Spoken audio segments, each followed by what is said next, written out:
let's talk about last year for a second. I mentioned this moment to you right before the interview. I got to throw it back to the NLCS Game 6. Luke Jackson, who we just mentioned, has a rare struggle for last year. 2 runners on, second and third, 7th inning, in Game 6 against the Dodgers. The greatest setup man ever here. You know, like sometimes your struggles make some people great, and Tyler doesn't thank me enough for putting him in such a great situation with second and third no outs. But he stepped up, and probably the 3 biggest strikeouts I think of the whole playoff run. And you come out, you not only face, you have no outs with runners on, but you face 3 righties. I was there. I know what the stadium was like. I've never seen it quite like that before that, and I don't know that I'll ever see it like that since. Walk me through coming out of the pen. Yeah, I was out there in the pen. I said, hey, Matt, you're kind of going to cover Luke, so kind of just be ready, moving around. I said, okay, sounds good. And then I saw Luke getting into a little bit of trouble. And so I turned it on in the pen, and, I just wanted to get out there and help Luke. I knew that he was struggling a little bit, just didn't have it that night. And then I was feeling pretty good, so I was like, hey, let me at him. I want to get out there. I want to go and help my boy who's struggling right now. So they call me in, and, in that situation, runners on second and third, the first out is the most important one. We get a first out, it frees up, being able to walk, set up a double play, that whole thing. And the best way to do that, get that first out, was to get a strikeout. I don't want to overlook who you struck out. Number one being Albert Pujols, who's, at the tail end of his career, but is having a monster year this year. But a legendary hitter. Souza, and then, of course, Mookie Betts. It's one of those things that you'll remember for the 2021 World Series. That inning, those plays, those outs, all huge. I mean, that's one of those moments that you can't replicate unless it happens this year, of course. But, again, just a great moment. And, did you know then that this team, was going to win the World Series? Is that when you knew, or was it later? When we still had to win that game. I think getting past the Dodgers was a huge task for us. They'd stopped us the year before. But yeah, once we were able to shut down that inning, we trusted. I was able to go back out and get another, an solid eighth inning, and I felt like we were in a good position to win. Will came out, did his thing, and off to the World Series we went.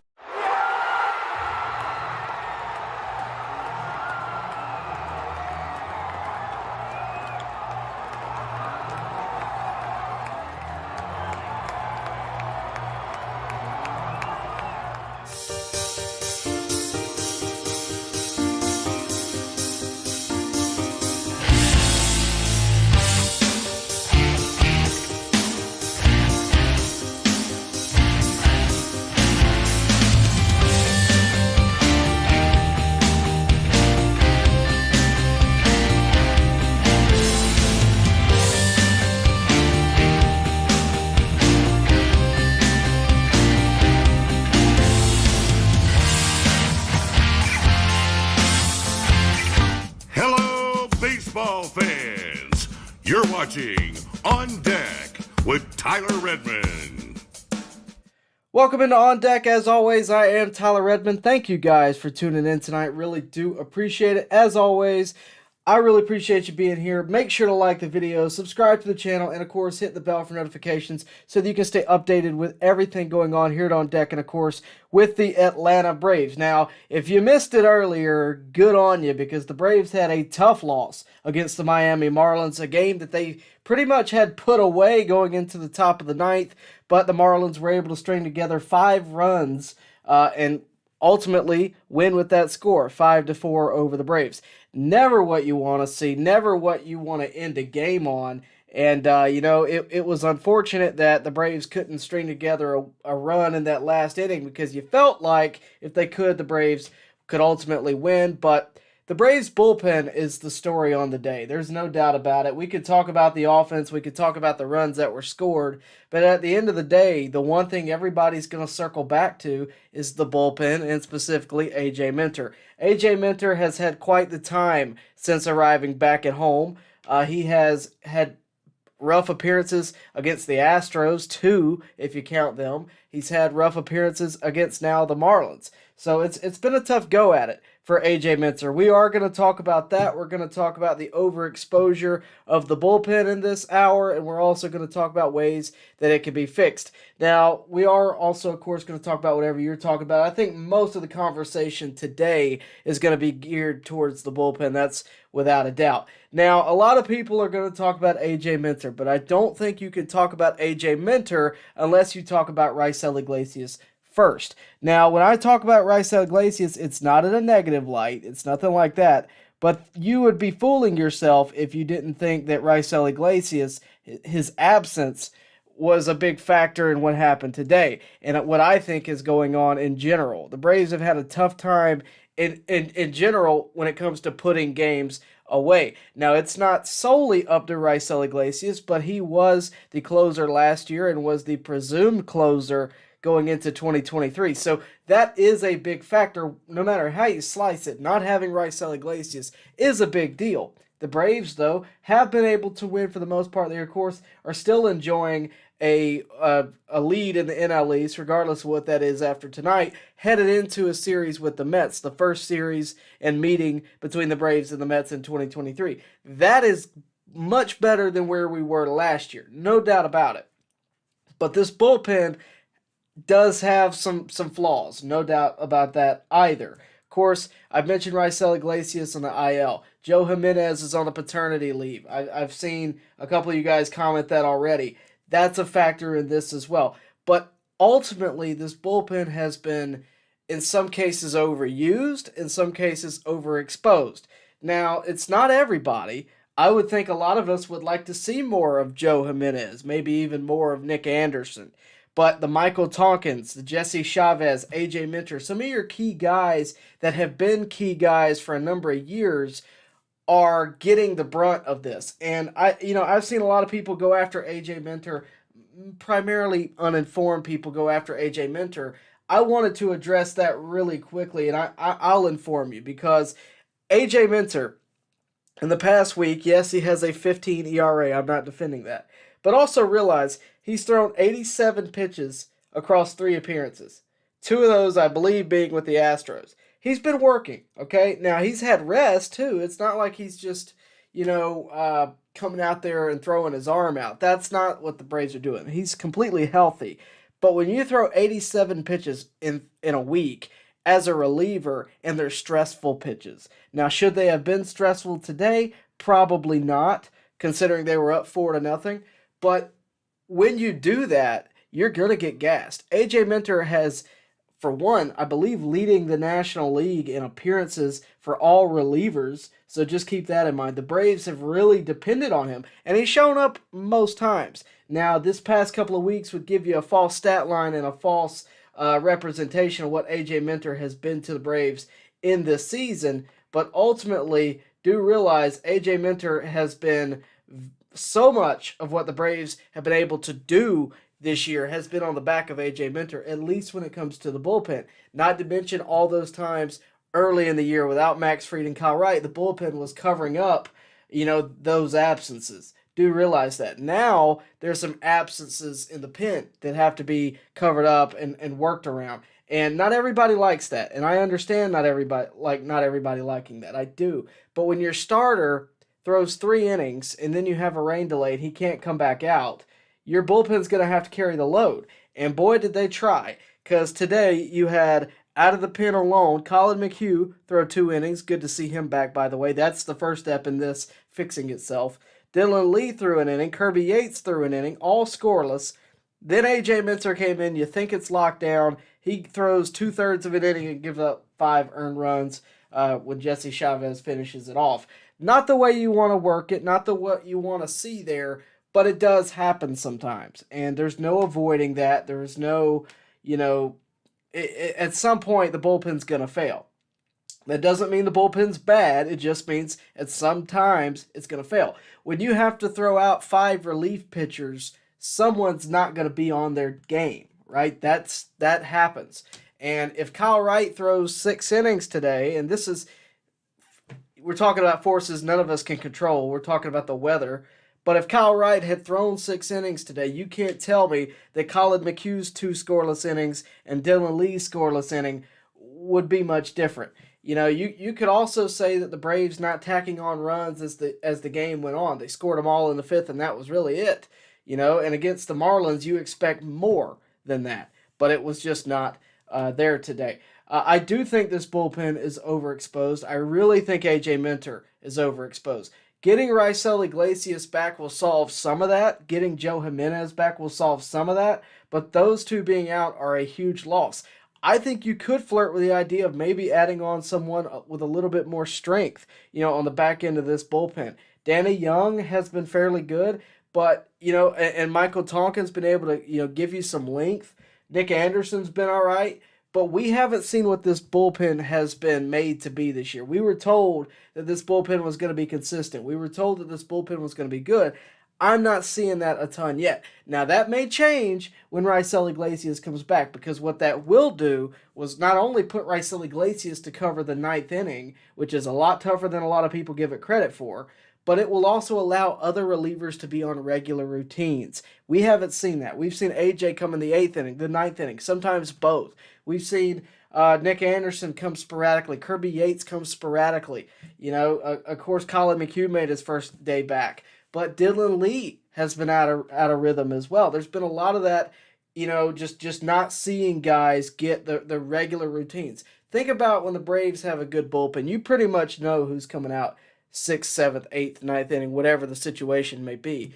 Right now, we don't know that, because if you had told me at the beginning of the season that there would be a time where we're facing the Marlins and we're in the top of the 9th, up by 1 with 1 out, maybe 2 outs, and you're going to tell me you're bringing in Jesse Chavez to hold it down? All due respect to Jesse Chavez, that's not going to make your pen good.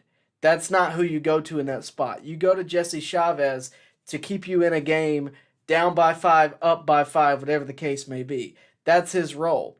I'm not questioning the decision, because when you look at who all the Braves used today and who all was done, expecting A.J. Minter to be able to finish the game, when you look at that, there was no one else to turn to, really. I mean, you could have went to Tonkin, but you also have to, or Nick Anderson even, but you also have to save someone for tomorrow. I don't care about the Marlins if tomorrow I have to go up against the Mets. I need to make sure those games are what we, not to say you hold back, but you have to delegate.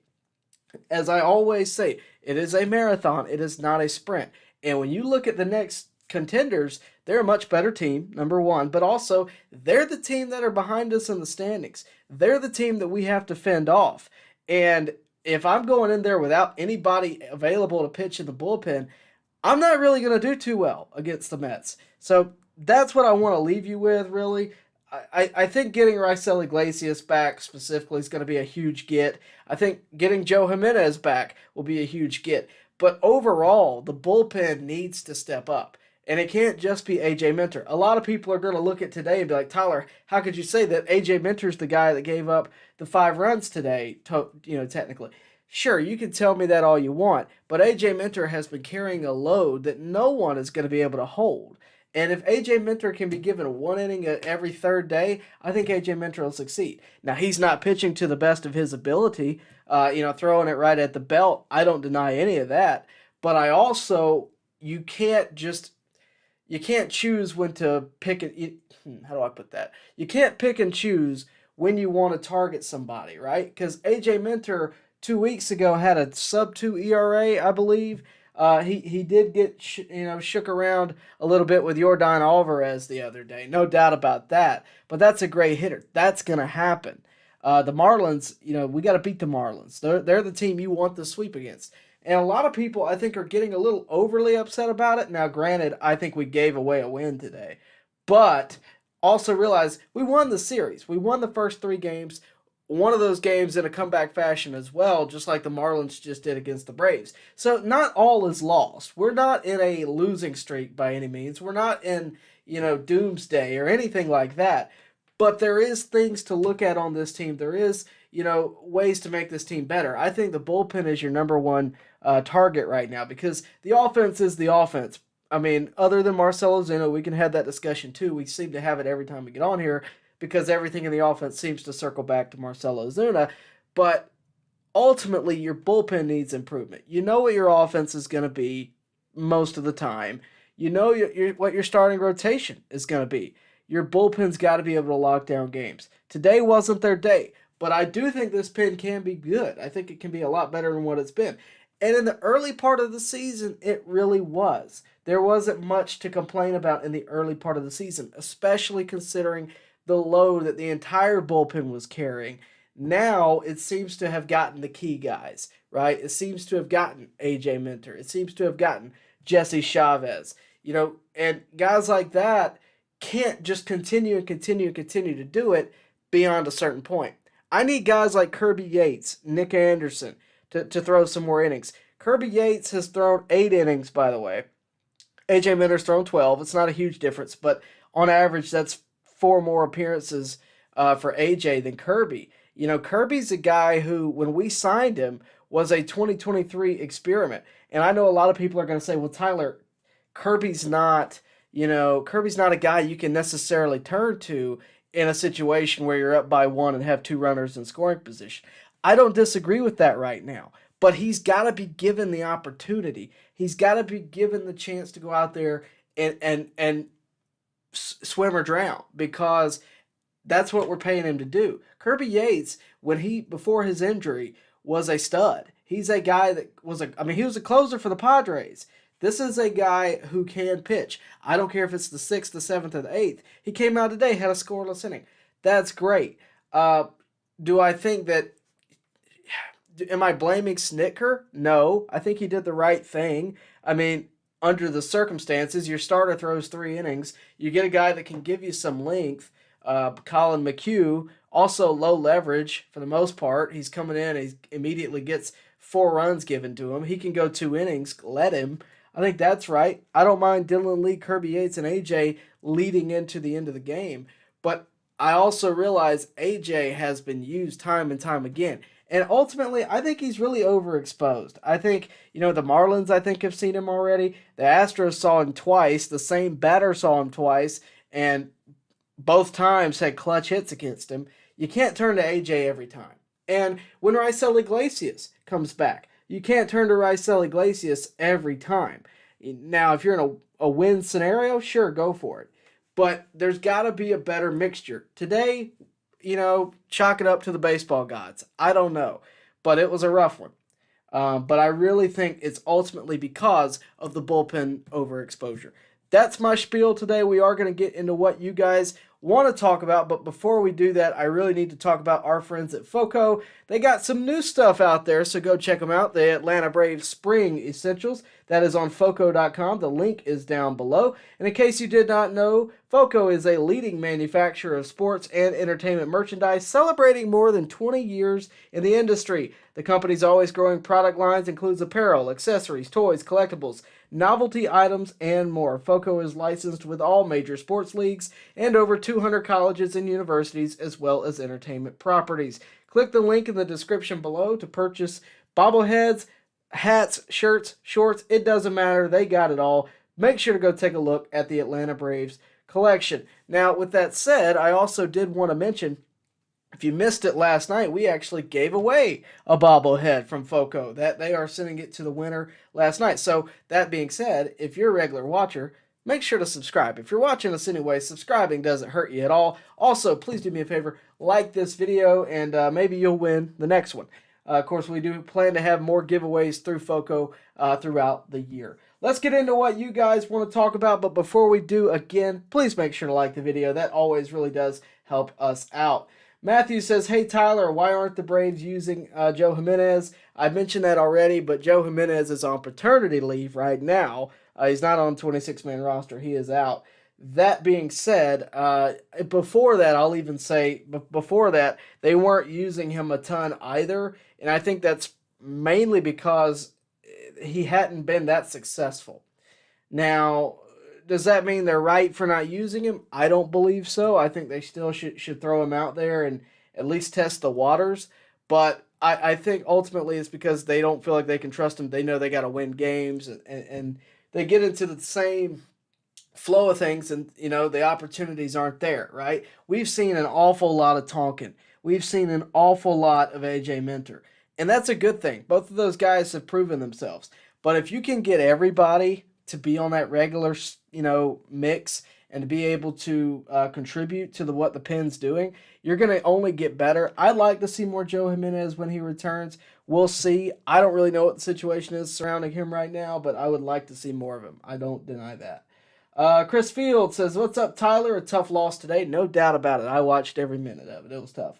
We need to get this bullpen healthy and in order." Well, those are two different things, right? Because healthy is one thing. Healthy is, of course, surrounding primarily Raisel Iglesias. And with Raisel Iglesias, I think it's a matter of time. He's already coming back to Gwinnett. I think we'll see him by next week at the latest. But that's not everything. Well, the second part of what you said, in order, is another. Because you can have a good pen, but it not being in order can make quite the difference. I think if anybody else is closing out the game today with a 4-run lead, we probably win. But being that AJ Minter is, I personally think gassed and overwhelmed, but that's just me. I'm not talking to AJ. I'm not the doctor on the team. I'm not the manager. I don't know. But I think those factors made a difference today. I really do. Beyond that, in order, I think you can look at the pen. There's some names there that I don't think are being used enough. Kirby Yates has thrown 8 innings, 4.15 ERA. Dylan Lee has had one real bad appearance. I think he could be used a little more. He's right there with AJ Minter, though, in terms of innings. Nick Anderson we could see some more of. There's guys out there that I think we can see more of, and maybe sometimes even throw 2 innings, right? Like Tonkin is all the time throwing multiple innings. I think there's some guys on this team that can do that, but, we'll see.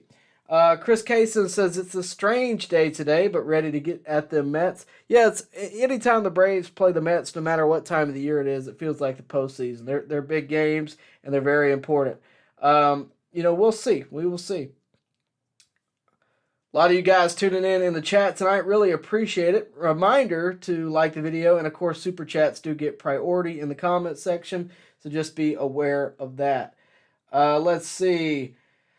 Chuck Black, good to hear from Chuck Black. That's a name I hadn't heard in a while. He says, the 5-4 loss today is totally on Snitker. End of discussion. I don't think so. I think a lot of people might go there, and you're not alone, because I've actually seen it on Twitter a good bit. I don't think so, though, because, again, when Kyle Wright goes 3 innings into the game and that's it, you essentially have, 6 innings of a bullpen game for the most part. So you either got to find 6 relievers, or you got to find 3 or 4 relievers to cover that distance. Colin McHugh did well.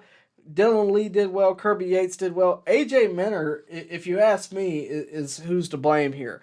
I'm not saying you should blame him, but I'm saying if you're going to blame anybody, it's AJ Minter. I think, Snit might have acted too late. I don't know how many batters AJ saw, but it was plenty. And I think, Snit was hoping with the 4-run lead, AJ could hone in and end the game, but it just didn't go that way.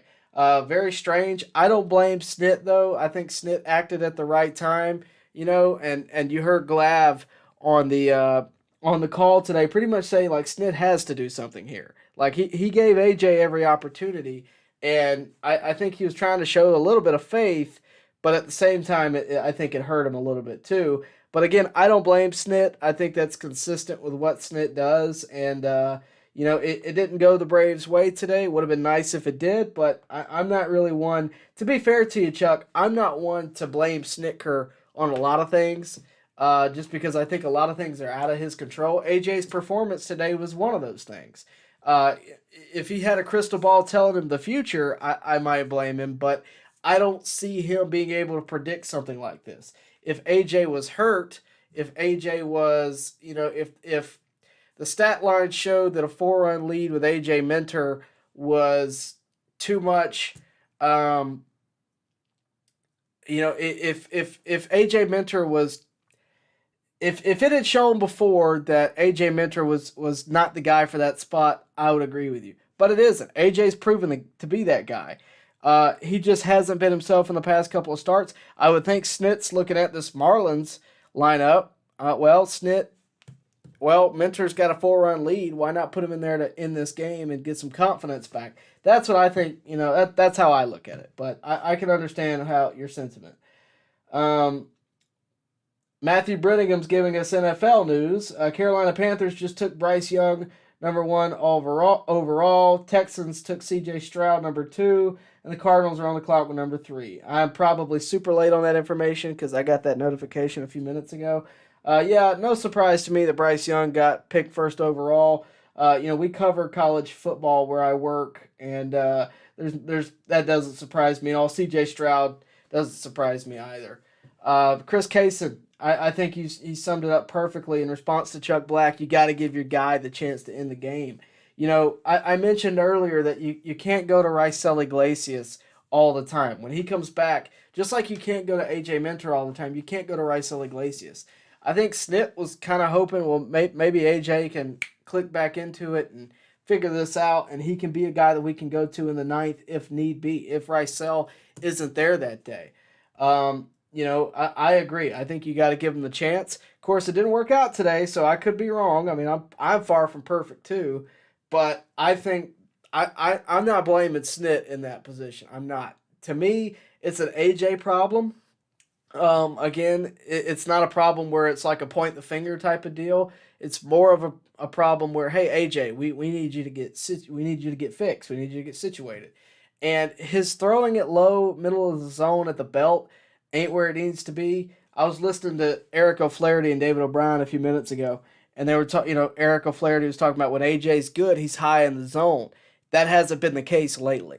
And until that is the case again, I don't think we're going to see that improve. We'll, again, monitor it, maybe give him a couple days of rest. I don't know. Maybe look at some film. Him and Kranitz are going to have to get on it. We'll see what they come up with. Let's see. Matthew says, everyone follows suit. Likes are how the channel gets bigger. Yeah, listen to him. Likes are how the channel gets bigger. That's how we get traction in the search bar. Jake Hobby says, Joe Jimenez probably will be back as soon as this kid has been born, and hopefully we get Harris and Iglesias back soon. Yeah, I think once the team is again at full strength, we're going to be a different squad. I really do. And we're a good squad now. Like, we're sitting here talking like we're in last place, but that's the expectation that not only I, but you have for the Braves, because they've proven to be this good already. We know what they are. We expect them to be 5 games up in the division right now, because there's been games where it could have gone either way, and we think, hey, why didn't it go the Braves' way? Well, because it's bad luck, bad performance, whatever the case may be. I think today it's a mixture of both, but that's how I feel about it. Chris Kaysen, it's hard to pull A.J. Minter in that spot, even with his recent failures to close, relieved the last couple times he failed. You have to give your guy the opportunity to prove himself. Now A.J. has work to do. He has let his team down a couple times. Now time for him to try to better himself, to prove worthy of Snit putting him in those type of situations here on out. Don't disagree there, because, again, A.J. Snit's best option right now. I'm going to read you the names that are currently in the pen. And this is minus Joe Jimenez because he's on paternity leave. A.J. Minter, Danny Young, Kirby Yates, Michael Tonkin, Colin McHugh, Dylan Lee, Jesse Chavez, and Nick Anderson. Now, the guys that had already pitched today, Colin McHugh, Dylan Lee, Kirby Yates, that's prior to A.J. coming in. You're going to tell me that you'd rather have either Danny Young, Michael Tonkin, Jesse Chavez, or Nick Anderson to start that 9th on any given day? I'm going to say no. I'm going AJ in that spot. That's why I'm not going after Snitker right now. But that being said, I'm not looking at his condition. I don't know how gassed he is. Snitker doesn't know how gassed he is. Not really. He can ask AJ, hey, AJ, how you feel? AJ's not going to go, unless he's just blatantly honest. AJ's not going to go, oh, Snit, I don't know if I got it in me today. No, he's like, oh, I got a 4-run lead. Let's go get this win. That's the mindset. Is it right? Is it wrong? You'd be the judge. But ultimately, I don't blame Snit in that situation for trying to go to AJ just one more time, maybe get one more win before Raisel Iglesias comes back. Now, once he does, it's going to be a different story. AJ's probably going to be the 8th inning guy again, And for the most part anyway, Rysell will be the guy that they go to in the ninth. That'll be what it'll be. But it may be that they're grooming AJ to be a closer in case Rysell doesn't quite have it at the beginning of, his tenure back with the Braves. Whatever the case may be. There's a lot to think about there. But nothing to really worry about. It's more of just options. Now today, again, didn't go the Braves' way, but I don't look at that as a huge negative. I look at that as, things that we need to analyze. I mean, guys, we have like 125 more, no, we have like 135 more games or something like that left. So we got plenty of time to figure this out. I'd rather figure it out now than September, October. Let's see. I know I'm battling the NFL draft right now, but this is the one-time allotment I had. I only got a few more minutes, so I do apologize for interrupting your watching tonight. I hope you're watching this on your phone and still got your eye on the draft. But just keep in mind that, the draft is going on. I'm keeping my eye on it as well. Thank you to Matthew for keeping us all updated. Let's see. Nicholas says, once Harris is back, Ozuna is most likely out. Yeah, we talked about this pretty extensively last night. Probably overdid it, but I'll mention it one more time. I don't have much else to talk about. Marcell Ozuna, even David O'Brien and Eric O'Flaherty were talking about it. Eric O'Flaherty said something that I wanted to bring to your attention, so I'm almost glad he brought this up. When it comes to Marcell Ozuna, it's so far gone at this point, and this is kind of what I felt over the past few weeks, months maybe, but I didn't have the words for it. Eric O'Flaherty really laid it out there. I don't think Marcell Ozuna, without a change of scenery, is going to be able to get out of this funk, this inability to hit a baseball. I don't think so. And no offense to any of you if you're one of them, but if you're booing him, I don't think that's helping him. I'm not saying you're right or wrong for doing it. I can understand it. But again, I don't think that's helping the situation within the two sides of his head. I think it's a head case more than anything. I think, his tenure with the Braves has been marked up with just every wrong turn you can make on the field and off. But no, I think, when you look, it's a simple numbers game, right? When you look at the lineup, when you look at, the way the field is broken down, Hilliard's not going anywhere. He's going to be your left fielder, right? So that takes away the idea that even competing for Marcell Ozuna in left field is going to be there. When it comes to the DH spot, d'Arnaud's on his way back. So, it's not like he's going to get a ton of at-bats there because d'Arnaud's going to take even more of those at-bats, which are few and far between. He's probably not going to pinch hit that much. So the Braves are going to look around and say, okay, do we see any sign of him possibly getting out of this? Or do we try to trade him? Which they already have. It didn't work. That came out last week. They can do that, or they can say, okay, do we cut our ties? Do we just let him walk with the money he's made or with the money he's going to continue to be paid for the next year and a half? They can do either one. It's up to them. They can DFA him and try to get someone else to take part of his salary. There's a number of things they can do. When it comes to Ozuna, though, I don't care. And I hate to say that, but when it comes to Ozuna, I think I've hit my quota on just the ability to really care what happens. Because, guys, ultimately, Ozuna right now is a non-factor. When it comes to what he does at the plate, he's not doing anything. Now, that doesn't mean he is not worsening the team by doing nothing. He's certainly worsening the team. He's taking up a valuable spot. That said, I don't have the willingness to care. His 0.86 average and 2 homers, it's not enough to keep him here if he's anybody else making any different number of a salary. They've given him every opportunity, and I think you're right. I think once Harris and d'Arnaud are back, it's going to kind of solve itself. Either three things are going to happen. He's either gone, DFA, traded, whatever, or he is sent to the minors, which is highly unlikely, unless he agrees to it, which he may, but I think it's unlikely. Or, they just let him go. That's where we're at. So I don't know.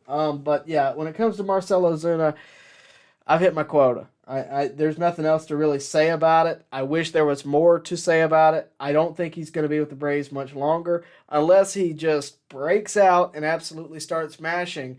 I don't see it. There's too many good players on the team. There's too many. There's too many just solid ball players, and he's not one of them right now. Change of scenery, he goes to Miami. Maybe he's a completely different breed. Maybe he's a completely different player. But ever since 2021, it has not been there. And we're sitting here at 2023 wondering how long it's going to take, and it hasn't changed. So that's where I'm at on it. I hope you agree. I'm sure you do. Most of you probably would. I'm not saying don't boo him, but I am saying it is what it is, right? There's nothing else to really say about it. Before we continue, please, if you are watching, like the video. It does help us out a ton. Nicholas says, Raisel Iglesias tossed a scoreless inning tonight on 12 pitches with a strikeout in the first game of his rehab assignment with Gwinnett on Thursday. That is today, by the way. Thursday is today. Not a bad sign at all. No, I mean, that's the kind of thing we're missing, right? Just that lockdown, drag out, no questions asked. Once he comes in, the game is over. We don't have that right now. We don't. And as much as I love AJ, he doesn't have it right now. And I think today proved that. Let's see. Sorry about that. Joe Reese says Minter is pitching like he did the year he got sent down. Dylan Lee needs to close until the closer returns. I don't necessarily disagree with that.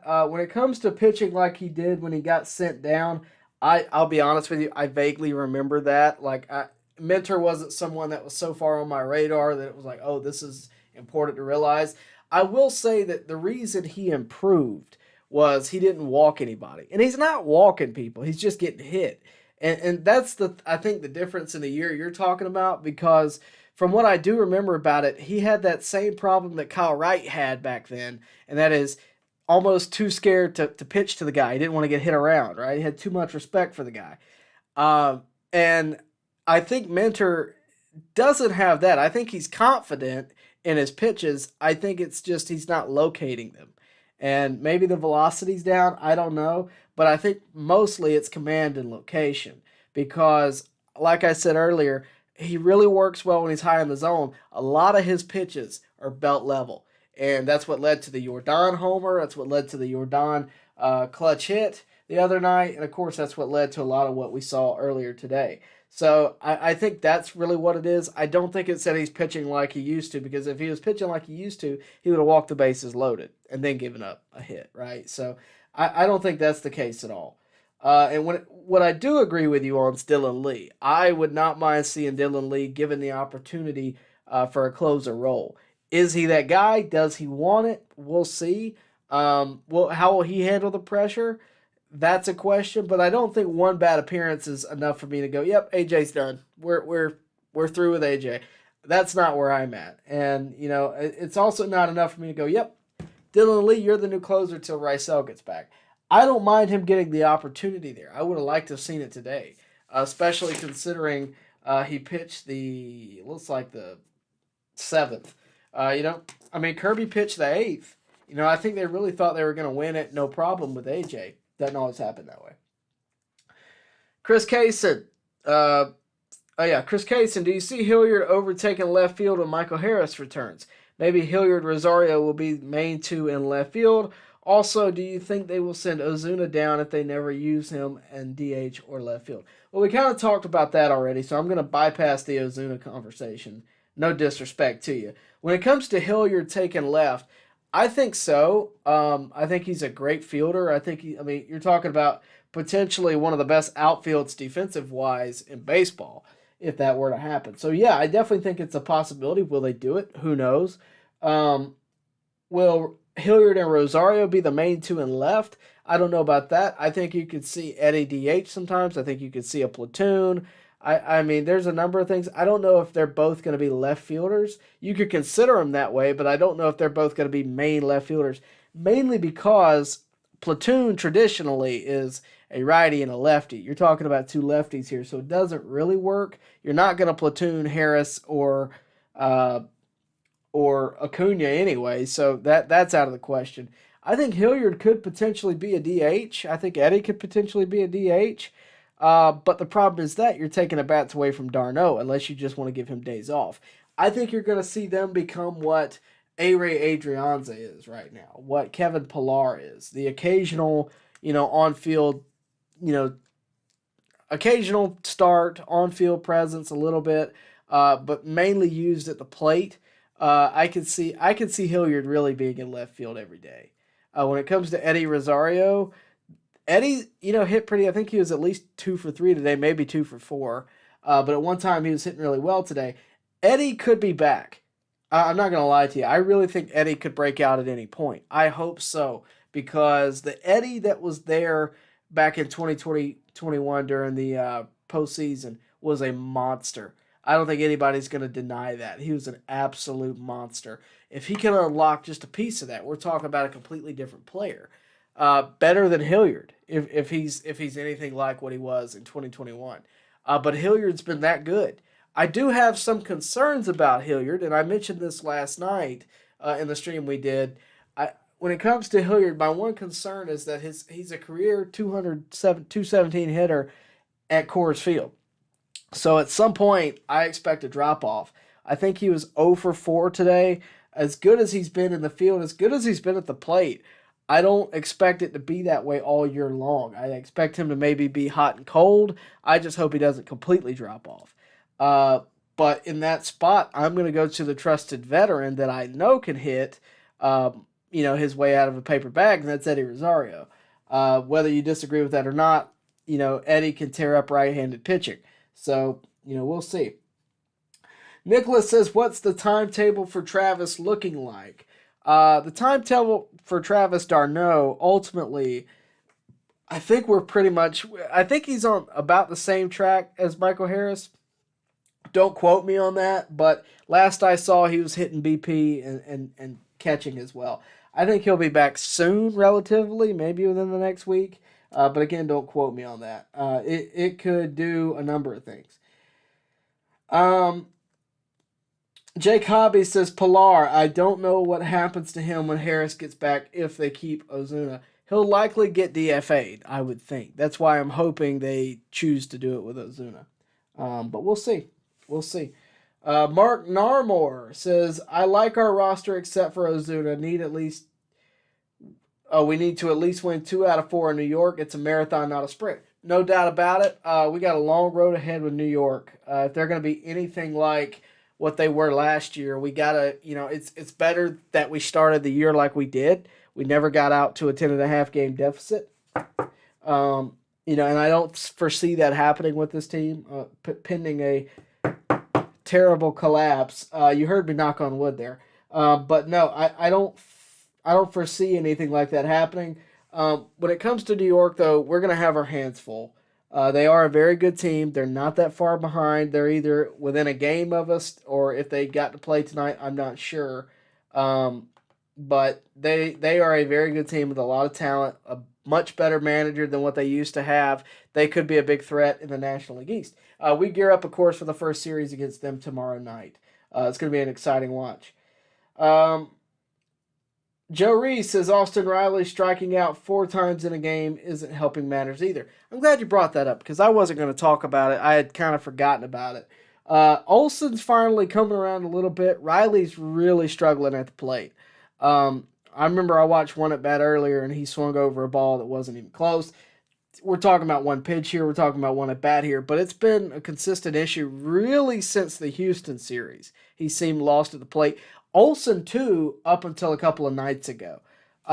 So if Riley's the key to a lot of the lineup. He's your 3-hole. So if he's not hitting, Olsen's not going to see pitches. They walked the bases loaded with Olsen today to get to Riley because they know he's not hitting. Just food for thought there. But we'll see how it goes. I agree with you, though.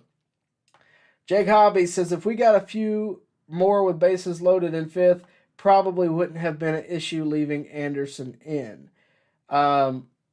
leaving Anderson in. I believe you mean either I don't know who you mean.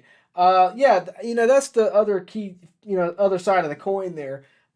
Whenever you're talking about the pitcher's performance, is always, well, the offense could have scored a few more runs too, right? It's like offense and defense in football. Like if one team, let's say your offense had 4 touchdowns, but the defense gave up 5 touchdowns, the offense is going to go, hey, I scored 4 touchdowns for you. It's like, well, if you could have scored 6, that it's always going to be a give and a go. That's what really, that's what makes baseball baseball in some ways. You have to be good just as much on defense and on pitching as you are, probably more on pitching and defense than you are in your hitting. You need to score runs every day, but you dang sure better be able to pitch every day, right? I remember Ron Washington when I interviewed him, and that interview's on the channel. I suggest you go watch it if you haven't already. Ron Washington said, there's 2 things that can never be in a slump. You're hitting, it can be in a slump, but pitching and defense cannot slump. You have to have those skills every day. And he's right. He's absolutely right. Talk about one of the best baseball minds out there, Ron Washington. It's crazy to me that he hasn't been hired as a big league manager. Absolutely insane. I don't know how you could turn him down in a job interview. I just don't see it. Great baseball mind. And again, that interview is on the channel. He's talking about all your favorite Braves in there. Matthew Collins says, AJ Minter has blown 3 games, and if not for the offense coming back against the Royals, it would have been 4, I believe. He's literally giving the games away. Well, look, everybody has bad stretches. We just talked about Austin Riley. Olsen had one up until a couple nights ago. It's going to happen, right? Bad nights happen. Bad, stretches happen. Slumps happen. Pitching, it's a lot more noticeable. Because if I'm a hitter and I go 0 for 4, but the guy behind me went 3 for 5 with 2 homers, nobody's really going to be talking to me about me going 0 for 4 for the most part. There's some special circumstances where that's different. But when it's pitching, it's noticeable, especially in a game like today where it's the 9th inning and you had a 4-run lead and that kind of thing. I think they're going to have to. I think they're going to have to really bear down with AJ, figure something out, look at the film, whatever it is. I'm sure they know what the issue is. We don't, because we don't have the tools they have. We don't have the knowledge of the player that they have. But, I'm sure they're going to look at film. They're going to analyze it. They're going to come up with a fix. But I think today is going to be a day that we look back and say, hey, remember when AJ Minter stunk it up? Okay, well, that's when he also flipped it around. I don't see this being a lasting issue for AJ Minter. I could be wrong. I hope I'm not, but I don't see it being that. I just don't. I think he's going to click into gear, especially once he's not having to carry the bullpen like he has. I really think it's going to be all right. Let's see. Chris Kaysen says, AJ Minter is going through growing pains at the moment, I would think. He's trying to lock up a win for the Atlanta Braves and Braves country. That's a lot for him to handle and try to learn and take on. I have full faith in AJ. That he can learn and develop into a solid closer, backup closer in the near future for the squad. No doubt about it. And the reason you have faith is because you've seen it, right? You've seen what AJ can do over the past couple seasons. This is not radical. This is not us seeing a prospect, down in the minors going, hey, that guy's your future closer. No, this is a guy we've seen be put in tough situations. This is the same guy that in 2020 was asked to start a game, and I think threw 5 innings for the Braves in the NLCS against the Dodgers, and they were scoreless if I'm not mistaken. Same guy that we're talking about here. But of course, one bad appearance, and that's all forgot. No, I have full faith in AJ. I think AJ is going to be just fine. I don't see it even being an issue in a month from now. I don't think we're even going to remember it. Andrew Olson says, how do you think Brandon Gowden is fitting into an announcer role and his effect on Braves culture? Not a bad question at all. A little bit change of pace. We did talk about this, I think, a couple of weeks ago. Somebody asked me a very similar question. I like him a lot. I think he's very good. I think he fits in well with Glavine. I'll be honest with you. I think almost better than Chip did when it comes to fitting in with Glavine and Francoeur.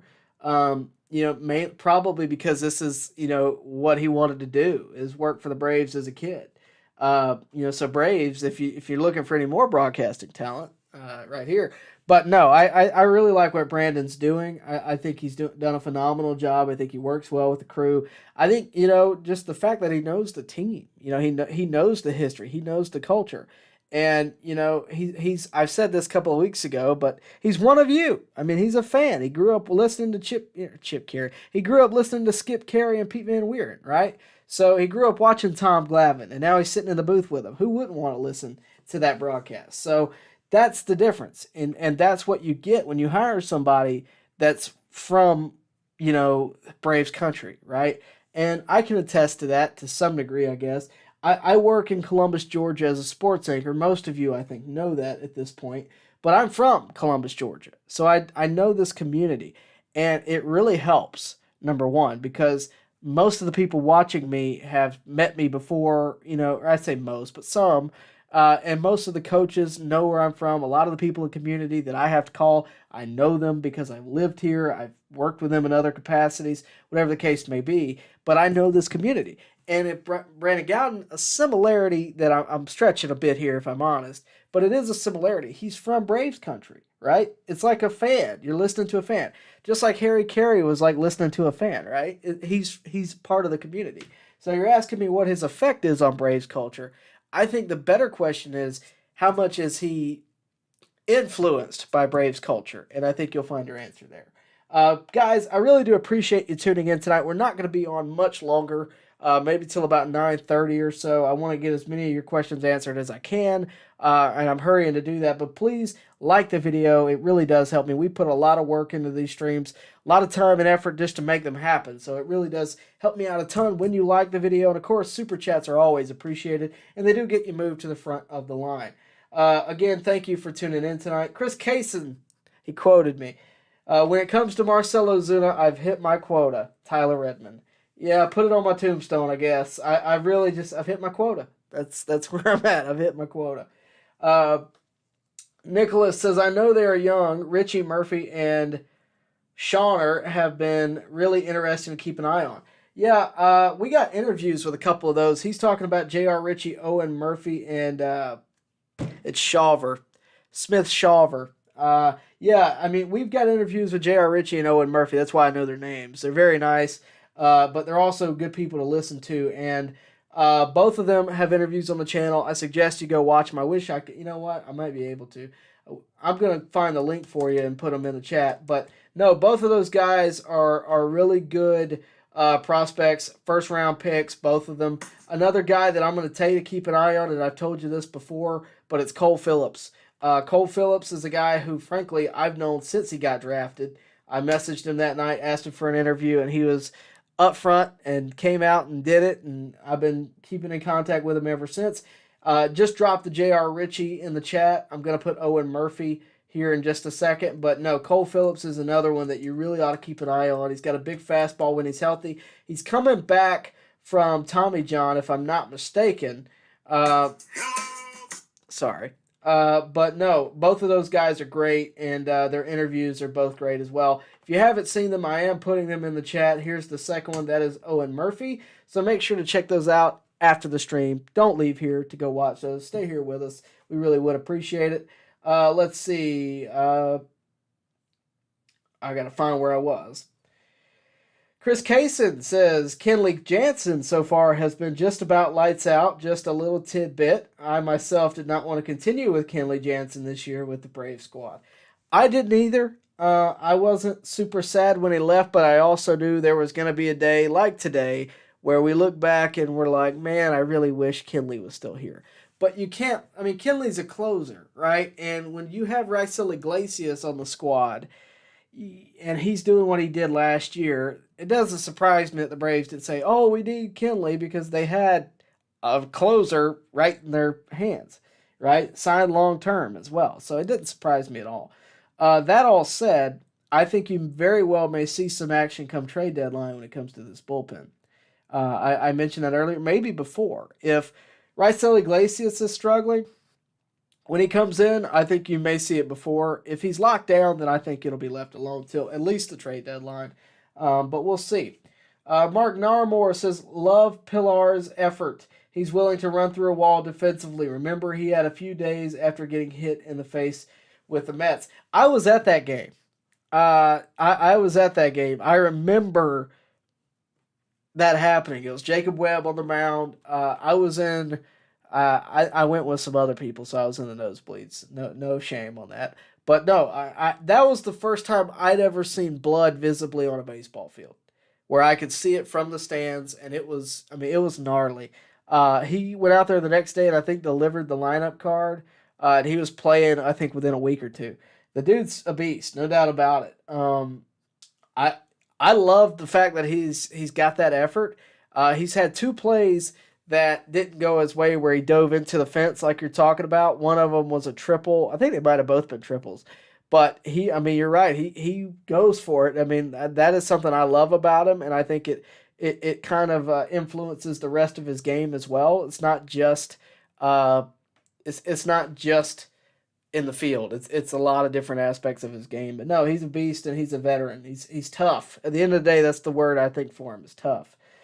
Nicholas says, some people don't like Gowton, but I really do. I mean, look, some people are going to have their preferences. I love Chip Carey, but that doesn't make me like Gowton any less. I think he's done a great job, especially when you have somebody like Chip Carey who's been doing it for the Braves for so long and has the family heritage with Skip in the organization. To be able to fall into his shoes and somehow manage to walk in them, and do that is enough. But I think Gowton is really forging his own identity, and I think that's a good thing. It's fresh and it's new, and I didn't think I'd like it when Joe Simpson was taken off radio or put on radio and taken off TV, but I liked it with Frenchie and Glav and whoever else may have made an appearance. I didn't think I'd like it when Chip got taken off, and now we've met Gowton, and he's perfectly fine.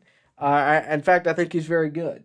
But that's the way it goes, and Chip, I remember Chip Carey, said something one time, this is a personality-driven business. Not everybody's going to like it. Frankly, not all of you like me. That's the way it goes in this, and that's okay. Some people like certain things about a broadcaster, other people don't. That is what it is. But I like him. For what it's worth, I do like him. Andrew Olson says, if the Braves are going to add someone to the bullpen, do you think they'll bring someone in or just bring in Soroka? I don't think Soroka is going to be a bullpen piece. The way they're treating him in the minors, unless they get desperate, the way they're treating him in the minors, they're treating him like a starter. And I think, there's not really an opening right now. But if there is one soon, I think they're going to give it to Soroka. I really do. But we'll see. Joe Reese, do you think they will bring Soroka up and go to a 6-man rotation? This is a good question. If not, when do we see Soroka back in the rotation?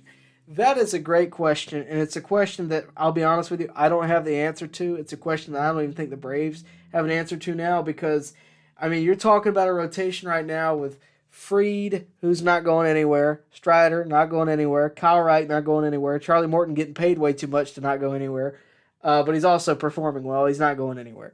Bryce Elder is the one guy that you can circle as a potential might go somewhere. But he's given you no reason to think that's coming, So I don't know. Could they go to a 6-man rotation? They could.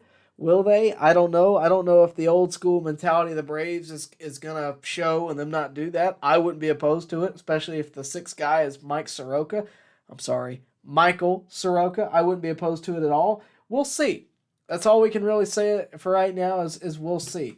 It's going to be very interesting to watch how that develops. Maybe somebody winds up being a trade piece. I don't know. But never a bad problem to have. Never. Depth is never a bad thing. Andrew Olson asks a very... I'll be honest with you. This is a different question. Thoughts on the Oakland A's situation? Well, I'm going to be honest with you. A lot of people are coming out against Oakland and saying that they shouldn't move and that kind of thing. I don't disagree with that, but I also realize that there are so many things working against that organization right now because you have just years of that field not being taken care of. The stadium not being taken care of. The attendance is bad, but it's because Oakland fans, you're not giving them a product. You're not giving money. You're not backing it up. And now they're moving to Las Vegas, which that's what the Oakland Raiders did. They moved to Vegas and became the Las Vegas Raiders. It doesn't surprise me. I think we've all seen it coming for some time. It's going to be different. It's going to be very different. I think that personally, if I was the owner and I solely had money on the mind, I would do it too. Not saying that that's the right moral thing to do, but it's true. For the players, I feel bad for the players because they're essentially trapped in a situation that they can't get out of, that they're contractually, obligated to do and have to do. They can't. They can ask for a trade, but Oakland, may or may not do that. So it's a tough situation. I don't necessarily blame the owners because if I bought a baseball team and Oakland just decided, oh, okay, fine, we're not. Oakland as a whole just decided we're not going to support this because you're not putting enough money into it, then I very well may say, okay, well, they're done with me. I'm going to go take this team to Las Vegas where it's going to have unlimited fans in attendance. You're talking about Vegas. You're going to have tourists. You're going to have all these people that are going to want to come see this new ballpark. And I'll be honest with you, again, I'm not saying it's morally right. I don't even blame the fans because I might have that reaction too. But again, if I'm the A's, you're talking about a very similar tactic that compared to what the Braves did a few years ago. If you remember when the Braves left Atlanta and to move out to Cobb County, people were up in arms. Downtown Atlanta folks were up in arms. They had a right to be. I don't deny that. But you also can't tell me that going to Turner Field was near as nice as going to Truist Park is now. You can't tell me that. I lived through both of them. I saw them. I enjoyed the Braves just as much at Turner Field as I do at Truist. But it is a much better environment. And the other factor of that, the Braves don't care about the environment. If the money's coming in, they don't care. But the Braves at Turner Field, this is what you don't hear in history class, folks. The Braves at Turner Field got no money off parking. They got no money off of concessions. They got no money off of anything like that. That was all city. That's what that was. Now, the Braves tried to renegotiate. City wouldn't do it. They said, okay, well, we'll take our stadium and go up north. And that's what they did. So, again, different situation, kind of. But the plans for what Oakland or what the A's are going to do is essentially they are going to build out. They are going to build a new stadium. They, in theory, are going to build something like the Battery. Because for Atlanta, the Battery is all bought by the Braves. It's all owned by the Braves. So it's all funneling money directly into the Braves organization. And that is a wonderful thing for the Braves organization. It allows the Braves to spend money on big players and to develop the Battery. When was the last time you saw the Battery not under construction? They're always building something there. That is good for the Braves economy, right? Whether it's buying players, whatever the case may be. They get money from all the concessions. They get money from every parking deck. They get money from every business, every apartment. No matter what it is, they get paid directly. So it's just something to keep in mind. The A's are trying to do something very similar. I don't necessarily blame the organization for it. Do I blame ownership? A little bit, because I think this was somewhat planned. I think it was, that I think they're kind of abandoning fans. The key difference here primarily is that the Braves went, 30 minutes north. You're talking about the difference between Oakland and Las Vegas, which is a couple 100 miles, I think. So that is a big difference, but ultimately the reasoning behind it is the same. It's for money. And you can criticize it. You can, say that owners are bad. Yeah, all owners are bad. There's not one owner in baseball that's that great. But that's the situation. They, of course, need to work on their PR campaign because it's really made them out to look bad. But no, I think ultimately the A's situation is an unfortunate one. I think it could be better, and I hope for the sake of baseball that they figure it out, they work on it, and it gets better. I want the A's to be competitive, and they're able to be competitive every few years. But you're talking about they're able to take prospects and make a team out of nothing in a lot of cases. And I would love for them to be able to compete.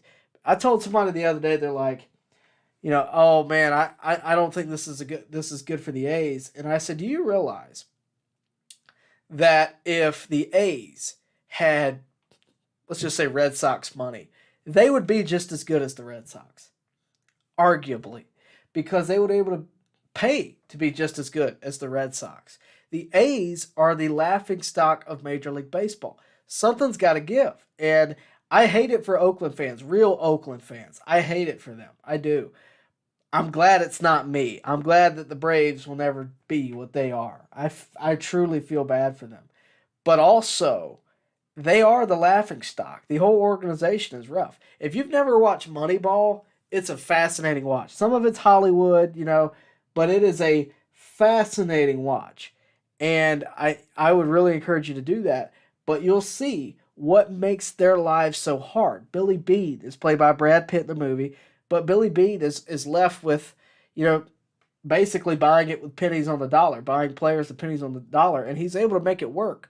But if he was given that pocketbook in Boston, or that pocketbook in New York, or any just Milwaukee, just anything that's not Oakland, money, he would be able to do a lot more.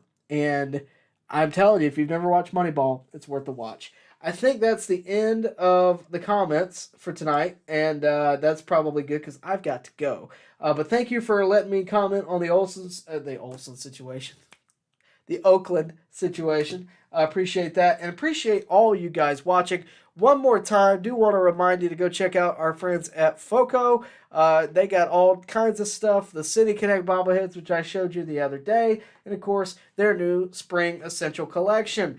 In case you did not know, FOCO is a leading manufacturer of sports and entertainment merchandise, celebrating more than 20 years in the industry. They have all kinds of apparel, accessories, toys, collectibles, novelty items, and more. They have every sports team you're looking for, I promise. So make sure to click the link down below. It'll take you directly to the Atlanta Braves collection. You're not going to want to miss that, and you're always going to want to be a part of it. We will be doing YouTube giveaways. We did one last night, so if you missed it, I'm sorry, but we will be doing YouTube giveaways throughout this season, so it's important for you to like and subscribe. Also, don't forget to shop on deck. Guys, we have stuff from all different avenues of what you can want. We have shirts, we have hoodies, we have jackets, we have signs, we have pennants, we have stickers. Anything you want with that logo on it is over there in that barcode. So make sure to check out that. I really would appreciate it. And of course, make sure to follow me on Twitter and Instagram. That is right here as well. I really appreciate you guys watching tonight. If you're new here, like and subscribe. It really does help the channel out. And tell your friends about us. Why not? If you got a baseball fan out there that would like a baseball channel to watch, and of course Braves fans, make sure to tell them about this channel. It really does help us out and get us out there. With that said, thank you for watching. We'll see you next time right here at On Deck. Baseball fans, make sure you like and share this video and subscribe to this channel. As always, thank you for your support.